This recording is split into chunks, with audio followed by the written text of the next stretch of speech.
Subscribe now and press the bell icon. Never. मैं गोपाल व्यास BST academy से आज आपको वैज्ञानिक प्रबंधवाद के बारे में चर्चा करेंगे। वैज्ञानिक प्रबंधवाद के बारे में चर्चा करेंगे। इसके बारे में सर्वप्रथम हमें जो शब्द वैज्ञानिक प्रबंध शब्द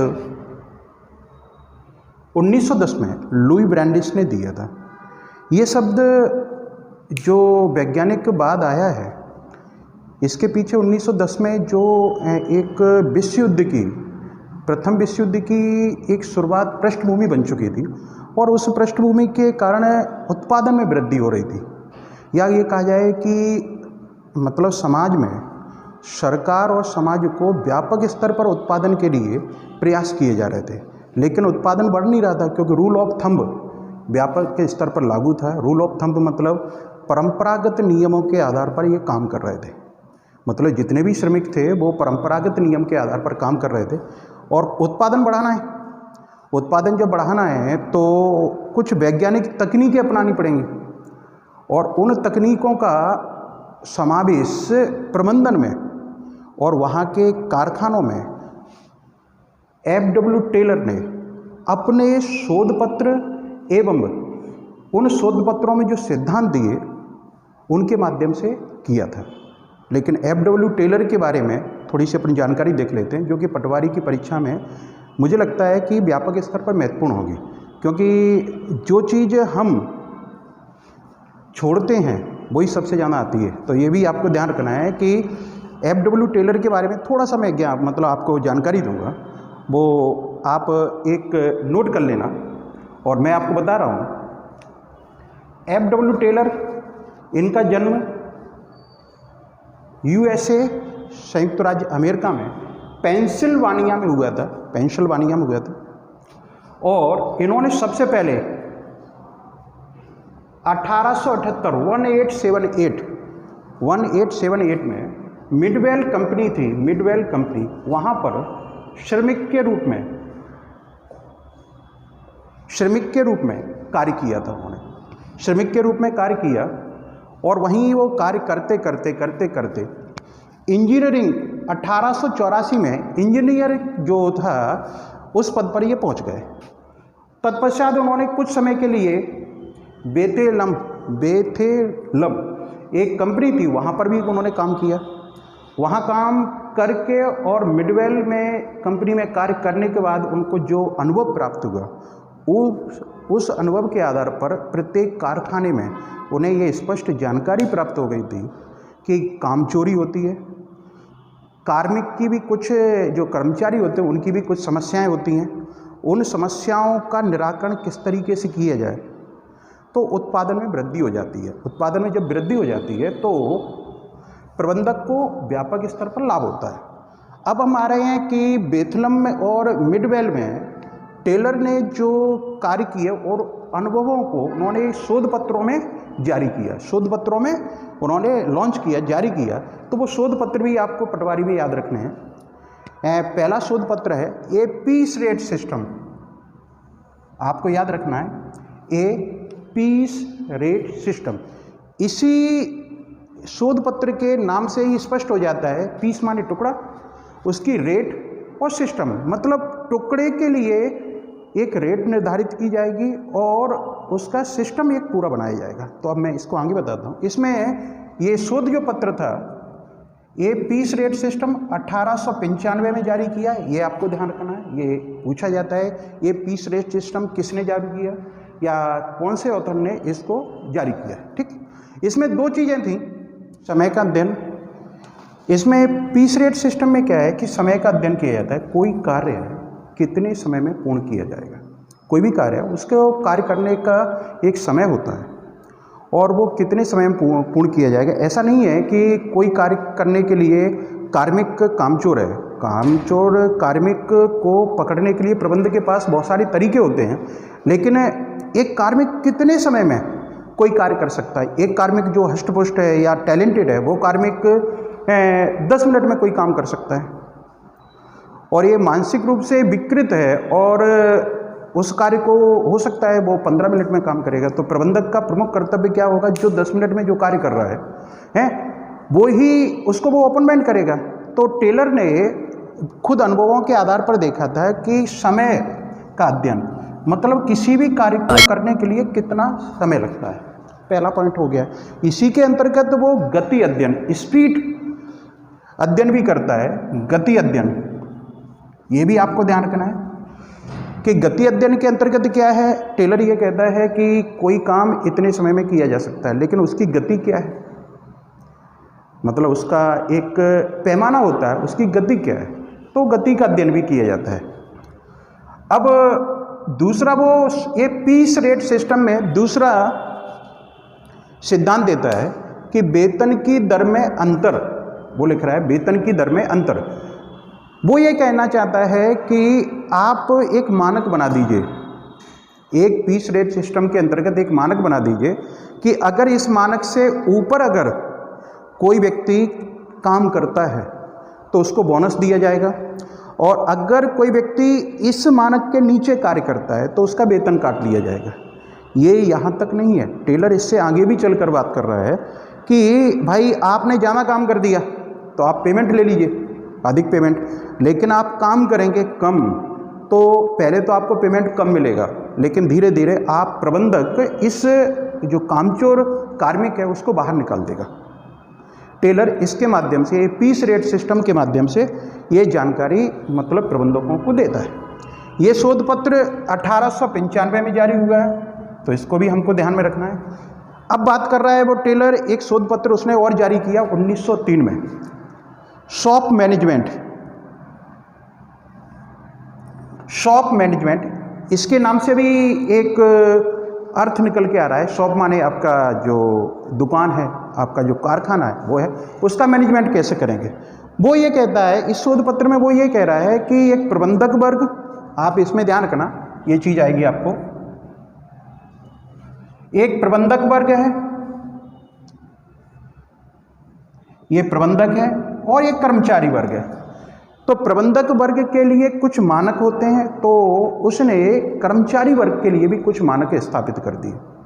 उसके मानक जो निचले स्तर पर कर्मचारियों के लिए उसने मानक स्थापित कर दिए। उन मानकों या नियमों के अनुसार कर्मचारी काम करेगा, और काम करते करते वो विशेषज्ञ हो जाएगा, और विशेषज्ञ होने के साथ साथ वो संगठन के उद्देश्यों को प्राप्त कर लेगा।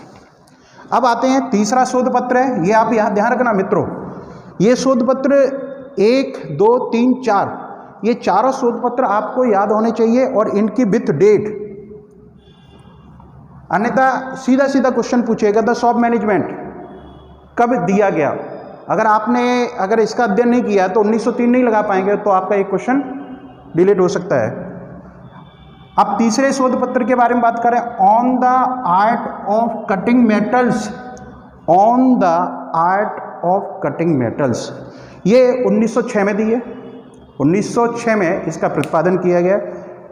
मित्रों इसमें एक बहुत अच्छी बात कही है, उसमें टेलर ने एक बहुत अच्छी बात कही है कि किसी भी वस्तु या करने के तरीकों को, या कहा जाए कि किसी भी वस्तु को काटने का एक तरीका होता है, या ये शुद्ध भाषा में ये कहा जाता है कि भाई काम करने का एक तरीका बता दो। कहते हैं ना कि हम लोग कहीं जाते हैं और कहते हैं कि काम करने का एक तरीका होता है, भाई वो काम करिए। तो काम करने का तरीका वो ईजाद करना चाहता है। यहाँ उसने समय का अध्ययन किया है, यहाँ पर उसने ये कहा है कि वेतन में कोई विविधता हो, लेकिन वो अभी यहाँ क्या कहना चाह रहा है कि निचले स्तर पर उसने प्रबंधन लागू कर दिया। अब वो चाह रहा है कि भाई आपका काम करने का एक तरीका हो जाए। अगर आपका काम करने का तरीका स्थापित हो जाता है तो उद्देश्य प्राप्त हो जाएंगे। ठीक। अब एक वो चौथा या फोर्थ शोध पत्र जारी करता है 1911 में। आपको फिर ध्यान रखना है, ए पीस रेट सिस्टम उसका शोध पत्र है, ना कि बुक। शॉप मैनेजमेंट 1903 में दी है, वो शोध पत्र है, ना कि book. On the art of cutting metals 1906 में, ये बुक नहीं है, शोध पत्र है। और principle and techniques of scientific management, पुनः याद रखना है, principle and techniques of scientific management, ये आपको ध्यान रखना है। Principle and techniques of scientific management 1911 में दी है। इसमें बहुत अच्छी बात कही, जितने भी शोध पत्र थे उसमें उसने सिद्धांतों को लागू कर दिया, या कहा जाए सिद्धांतों को लिपिबद्ध कर दिया। सिद्धांतों के साथ साथ उसने तकनीक को भी लागू किया, तकनीक को भी लागू किया। और 1949 में साइंटिफिक मैनेजमेंट, 1949 में साइंटिफिक मैनेजमेंट के नाम से उसने एक सिद्धांतों का, कहते हैं ना कि वैज्ञानिक प्रबंधवाद का प्रतिपादन कर दिया। तो वैज्ञानिक प्रबंधवाद 1949 में साइंटिफिक मैनेजमेंट के रूप में सामने आता है। 1949 में साइंटिफिक मैनेजमेंट के सामने आता है। आप सोचिए, ये जो कार्यकाल है उसका 1910, आप सोचिए, इधर देखिए कि 1910 से 1914 प्रथम विश्व युद्ध शुरू हो गया, उत्पादन बढ़ाना बहुत आवश्यक है। और 1949 में आपका सेकेंड विश्व युद्ध, ये कहा जाता है, वो भी समाप्त हो चुका है, वो भी आपका समाप्त हो चुका है। तो एक नई टेक्निक को वो ईजाद करता है और ये कहता है साइंटिफिक मैनेजमेंट। इसमें भी बहुत अच्छी बात कह रहा है, प्रबंधन अपने कार्मिकों से वैज्ञानिक तरीके से किस प्रकार कार्य करवाना चाहिए। प्रबंधक अपने कार्मिकों से, कार्मिक जो हैं उनको किस आधार पर, ऐसी कौन सी वैज्ञानिकता है उसके आधार पर कार्य करवाए, कार्यों को करवाना। तो वो इसमें साइंटिफिक मैनेजमेंट में, जो कि उसके अनुभव के आधार पर सिद्धांत और तकनीक थी, टेक्नोलॉजी थी या तकनीकें थी, उनको लागू करता है। तो इसके 4 सिद्धांत थे। इसमें सबसे पहले न्यूनतम लागत पर अधिकतम उत्पादन। प्रत्येक संगठन का जो प्रबंधक होता है उसका ये परम उद्देश्य होता है कि उसकी लागत बहुत कम लगे और उत्पादन अधिकतम हो जाए। चाहे घर हो, चाहे आपका संगठन हो, चाहे आपकी व्यक्तिगत पॉकेट मनी हो, आप भी चाहते हैं कि न्यूनतम लागत लगे, हमारा आउटपुट ज़्यादा मिले। ठीक, तो ये एक उसका सिद्धांत है। दूसरा, संगठन के निर्धारित उद्देश्यों की प्राप्ति। संगठन के निर्धारित उद्देश्य, जिस संगठन के लिए, जिसके लिए आप मेहनत कर रहे हैं, उसके उद्देश्यों की प्राप्ति हो जाए। अगर वो उद्देश्य प्राप्त नहीं होता है तो आपको भी और मेहनत करनी पड़ेगी। तो इसमें भी वो संगठन के उद्देश्यों की प्राप्ति के लिए प्रयास करता है। और प्रबंधक, चाहे दिन हो, चाहे रात हो, चाहे स्टूडेंट हो, सभी लोग उद्देश्यों की प्राप्ति के लिए करते हैं, प्रयास करते हैं। श्रमिकों में मानसिक क्रांति उत्पन्न करना, ये ध्यान रखना मित्रों, श्रमिकों के मध्य श्रमिकों में मानसिक क्रांति उत्पन्न करना, प्राप्त करना। मानसिक क्रांति क्या होती है? अगर अपन बात करें तो मानसिक क्रांति क्या होती है? श्रमिक वर्ग और प्रबंधक वर्ग, श्रमिक वर्ग और प्रबंधक के मध्य, वर्ग के मध्य संघर्ष नहीं होना चाहिए। उद्देश्य को प्राप्त करने के लिए उनको समझौता करना पड़ेगा।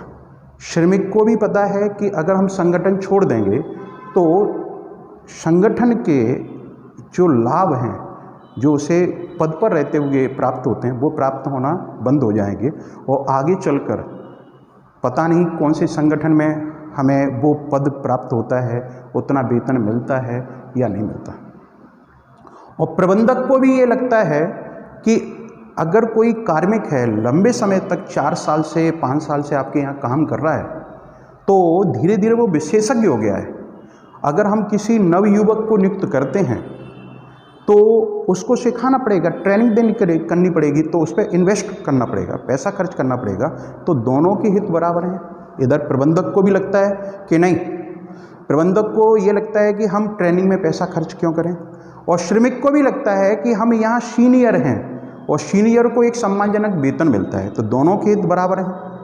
तो दोनों के अगर हित बराबर हैं तो जो छोटी मोटी समस्याएं हैं संगठन में, उसको बैठकर सुलझाया जा सकता है और उससे एक नवीन विचारधारा का उत्पन्न हो सकती है। नवीन एक कह सकते हैं कि नवीन एक विचार उत्पन्न हो सकता है कि दोनों में संघर्ष नहीं, किसी समस्या को लेकर संघर्ष नहीं, एक समाधान होना चाहिए, समझौता होता है। तो टेलर ये कहता है कि अगर मानसिक क्रांति में या मानसिक रूप से दोनों स्ट्रांग हैं तो संगठन का उद्देश्य प्राप्त किया जा सकता है और उत्पादन बढ़ाया जा सकता है।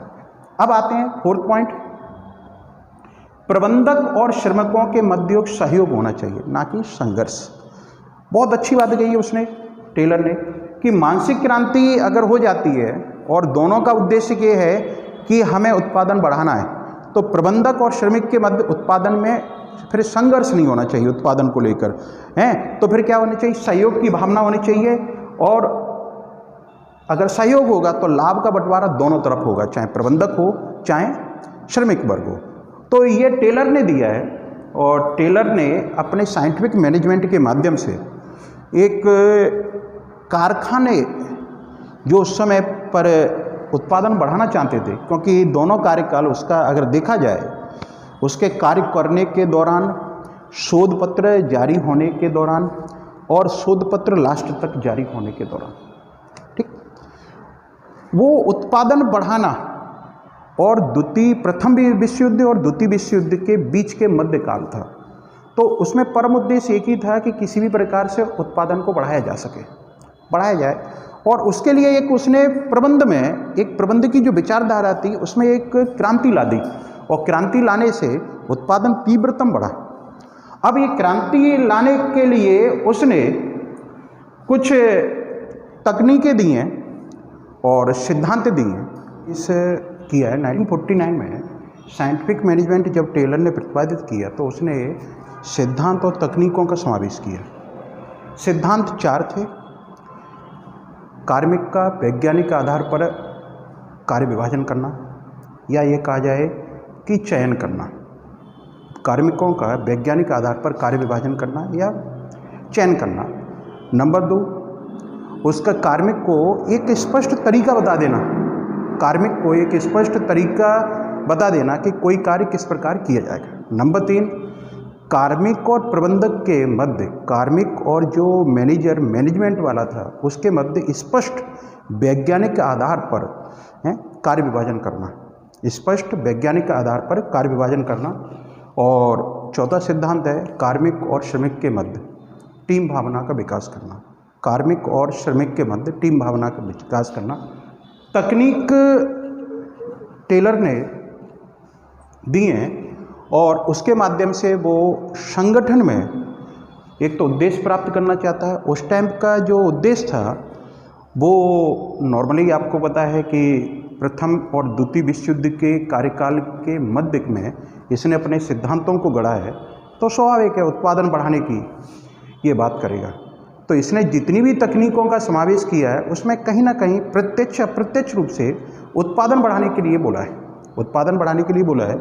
तो सबसे पहले इसकी तकनीक है, ये हमेशा ध्यान रखना है कि आपकी ये टेक्निक है ना कि सिद्धांत। एक मानसिक क्रांति, मानसिक क्रांति में प्रबंधक और श्रमिक के मध्य एक समझौता करवाया जाता है कि कोई मतलब प्रबंधक और श्रमिक के मध्य एक समझौता करवाया जाता है कि संगठन के उद्देश्य दोनों के हित में है, संगठन के उद्देश्य दोनों के हित में है। तो जब दोनों के हित में है तो संघर्ष नहीं होना चाहिए, एक समझौतावादी पद्धति को आत्मसात करना चाहिए, स्वीकार करना चाहिए। ये दूसरा वो कहता है कार्यात्मक फोरमैनशिपवाद, ये इसका एक विशेष टेक्निक है जो इसके संपूर्ण अनुभव के आधार पर लागू की जाती है, संपूर्ण अनुभव के आधार पर कार्यात्मक फोरमैनशिपवाद। इसमें 8 पर्यवेक्षक होते हैं, वो किस पर होते हैं, श्रमिक पर लागू किए जाते हैं। एक श्रमिक होता है और 8 पर्यवेक्षक होते हैं, 8 उसके सुपरविजन करता होते हैं, एक श्रमिक को देखना है। तो कामचोरी तो गई, आप ये समझिए।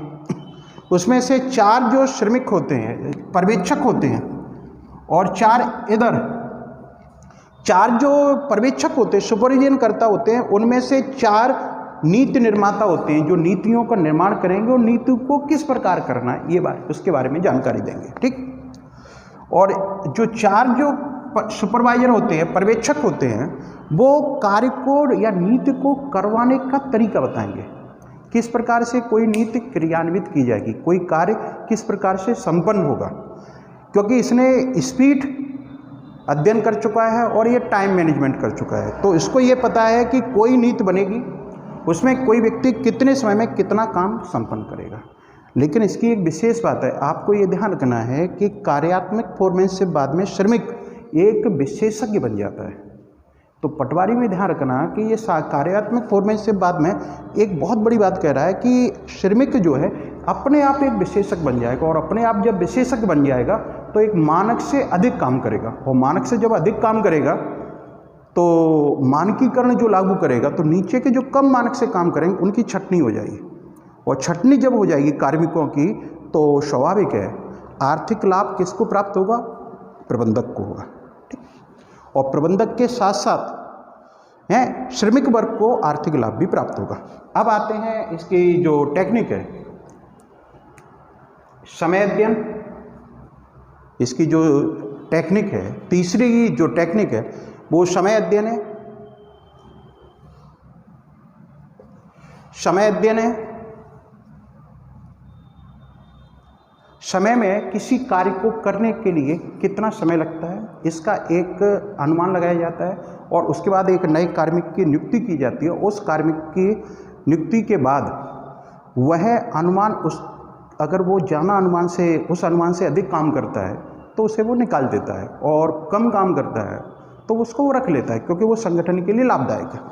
तत्पश्चात वो कार्य का नियोजन एक तकनीक देता है। कार्य का नियोजन ये एक बेस्ट तकनीक है, ये हर पेपर में पूछी जाती है। कार्य का नियोजन वो कहता है कि संगठन में कार्य क्या क्या कैसे कैसे किया जाएगा। तो सबसे पहले क्या कार्य करना है, मतलब कौन सा कार्य करना है, कब करना है, मतलब कोई कार्य कब करना है, कहाँ करना है और कैसे करना है।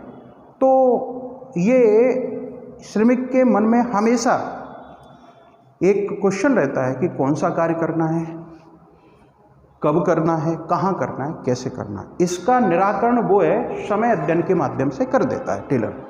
अब इसके बाद इसका जो पांचवी जो टेक्निक है उसको आप ध्यान रखना है, अपवाद का नियम।